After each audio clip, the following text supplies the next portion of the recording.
When having an in-house meeting with external attendees, it is important to make sure that our reception knows who is coming and when.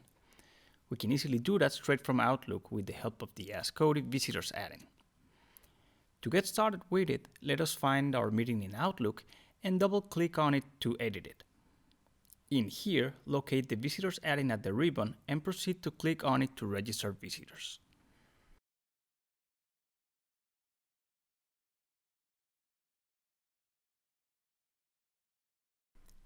All of the attendees we've invited to the meeting will simply show up under the drop-down box here.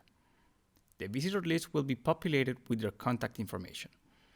If there are other people that you know are visiting but do not have their email address, you can add them using the Additional Attendees button and then fill out the information accordingly.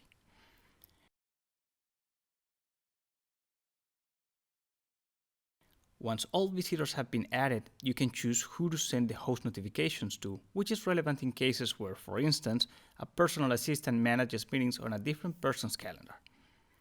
When done, we can simply click on the button at the bottom and the reception will be notified about the expected visitors incoming.